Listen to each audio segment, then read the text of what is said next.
Buen día, profesor. Hoy quiero compartirles como tal, igual que a mis compañeros, los conocimientos que he adquirido acerca de lo que es conflicto organizacional, lenguaje y comunicación. Para esto realicé este webinar con un documento que realicé de lo más importante o relevante que me pareció referente a las clases vistas en esta semana.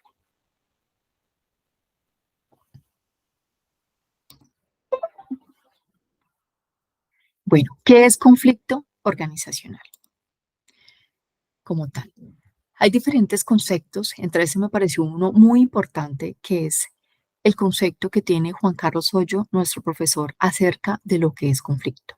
Es un conjunto de divergencias, intereses y objetivos antagónicos enmarcados en un proceso de acciones y omisiones de conducta representadas en un escenario de hostilidad, apatía, rivalidad y disputa entre las personas que integran una colectividad específica.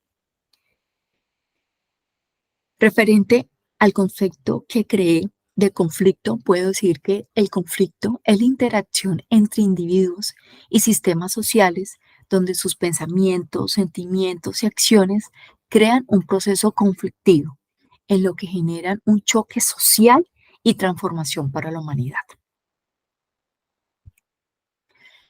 Podemos definir cuáles son los tipos de conflicto y los niveles de conflicto.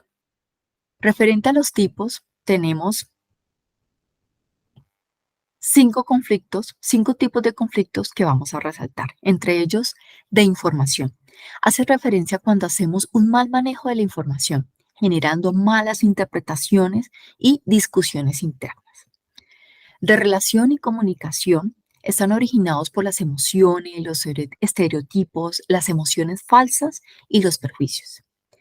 Estructural hace referencia al poder y al mal manejo de los roles. De interés están relacionados cuando ocasionamos como tal incompatibilidades, necesidades, dinero, recurso y tiempo. De valores hace referencia a las emociones, las creencias y las preferencias.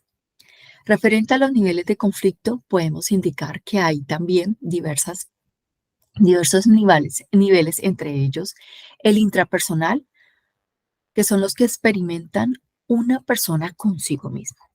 El interpersonal es el que experimenta dos o más personas. Intragrupal son los que pueden presentarse al interior de un grupo e intergrupal son los que se presentan dos o más grupos. Pero, ¿cuál es el origen del conflicto? El conflicto puede originarse por múltiples factores que no se satisfacen simultáneamente. Entre ellos tenemos problemas de relación que están asociados a las emociones fuertes, la mala comunicación y las conductas negativas. Los problemas de información, que son los diferentes puntos de vista de la información que generan confusión y una mala interpretación.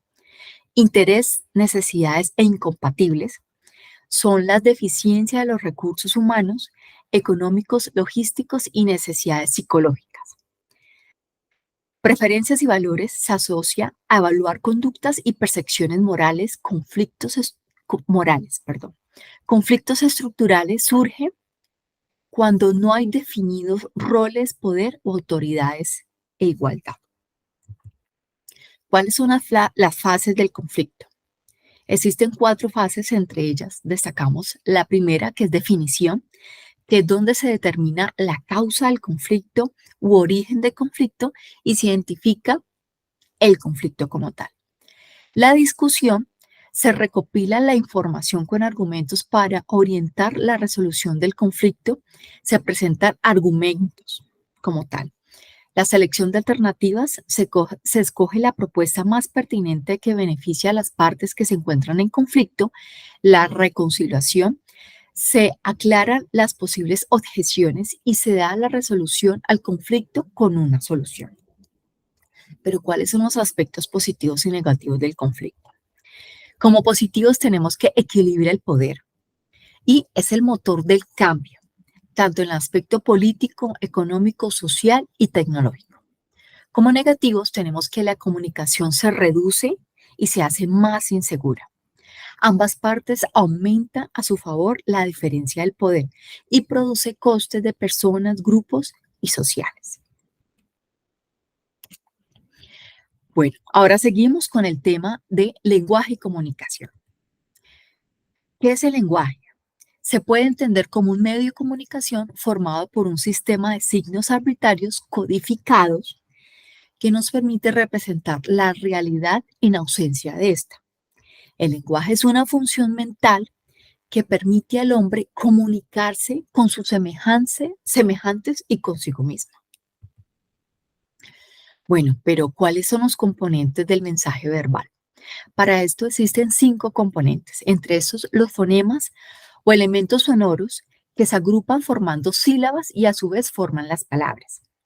El componente léxico-morfológico son signos lingüísticos que se distinguen en lexemas y morfemas. El componente sintáctico son las combinaciones de las palabras que forman las oraciones. El componente semántico se refiere al significado de las palabras y sus variaciones. Y el componente pragmático es la adaptación de la comunicación oral a las circunstancias ambientales y sociales. ¿Cuáles son las funciones del lenguaje? El lenguaje es un instrumento privilegiado de comunicación debido a su capacidad para representar y reflejar la realidad de una manera compartida entre los miembros de una comunidad lingüística. Entre las citadas funciones podemos encontrar que el lenguaje es nuestro principal medio de comunicación. No es nuestro único sistema de comunicación. Empleamos también códigos gestuales, composturales, de comportamiento, pero el lenguaje ocupa el lugar predominante. El lenguaje es un instrumento estructurante del pensamiento y de la acción. El lenguaje actúa como un factor estructurante y regulador de la personalidad y el comportamiento social. El lenguaje oral constituye el principal medio de información y cultural, constituyendo un factor importante de la identificación de un grupo social. Bueno, pero ¿qué es la comunicación? La comunicación es el acto por el cual un individuo establece con otro un contacto que le permite transmitir una información.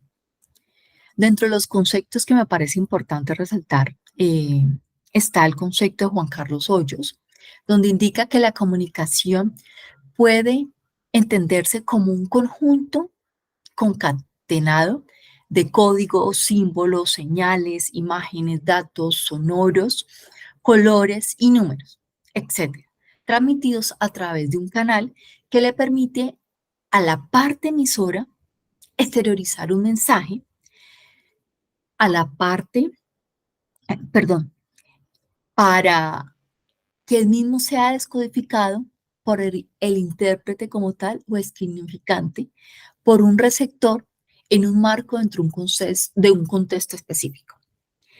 Dentro de los tipos de comunicación encontramos el oral o verbal, no verbal, interpersonal, el estratégico, que es el que de una otra manera se genera esa comunicación estratégica dentro de una organización para poder darle foco a la misma estrategia de la empresa hacia sus colaboradores.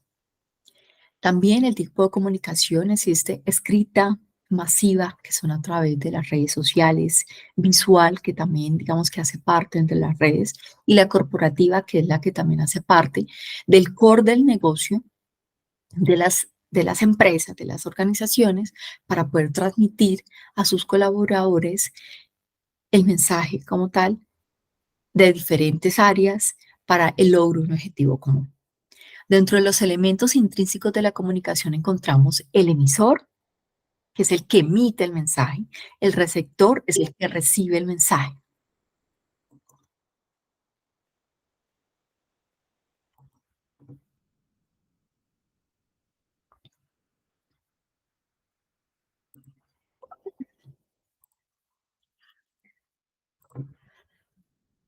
El mensaje, que es como tal el medio de la comunicación que se está entregando, el canal es por donde viaja el mensaje, el código es el significado como tal del mensaje.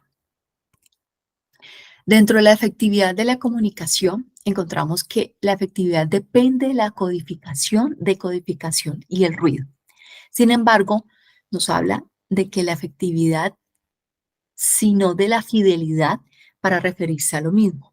Es decir, el comunicador ha de lograr lo deseado, apuntando que dentro de la fuente hay 4 factores capaces de aumentar la fidelidad, constituyéndose estos en, primero, habilidades comunicativas, que existen 5 habilidades verbales en la comunicación. 2 de ellas es hablar y escribir, se definen como codificadores. Las otras 2 es leer y escuchar como decodificadores. Y la quinta, que es algo crucial, es importante resaltar, que es la reflexión o el pensamiento. La segunda son las actitudes, representadas por las actitudes que se tienen a sí mismo, las actitudes referente al tema o asunto a tratar y las actitudes hacia el receptor. El sistema sociocultural indica que la posición de la fuente en un contexto social y cultural habrá de afectar en una forma general en una conducta de comunicación. Y el nivel de comunicación es un elemento muy importante para lograr una comunicación efectiva, obviamente en el grado de conocimiento que posee la fuente con respecto al tema, habrá de afectar de manera positiva o negativa a la receptividad de su mensaje. Pero, ¿qué es comunicación asertiva? La comunicación asertiva es un estilo de comunicación en el que expresas las ideas, los sentimientos, la necesidad de forma directa, tranquila y honesta, y al mismo tiempo es ser empático y respetuoso con las demás personas. Es una forma de comunicarte diplomática y equilibrada en la que compartes tu punto de vista y defiendes tus derechos. Al mismo tiempo que tienes en cuenta los sentimientos de los demás y respetas sus creencias y sus derechos. Empatía. Expresémonos con respeto. Este proceso permite que una persona se coloque figurativamente en el lugar de otra. Habilidades que pueden reducir enormemente las barreras de la comunicación. Es aprender a escuchar, dedicar tiempo y atención. No hay una buena comunicación sin escucha, porque el mejor regalo que podemos dar es regalar tiempo y escucha a las personas. Conversar cara a cara es un éxito profesional. Expresar sentimientos es cooperar con las demás personas. Como decimos las cosas, causa un efecto al destinatario. Muchas gracias. Profesor, de esta manera termino este webinar que me parece importante acerca de los conocimientos que pudimos adquirir referente a negociación y manejo de conflictos. Gracias.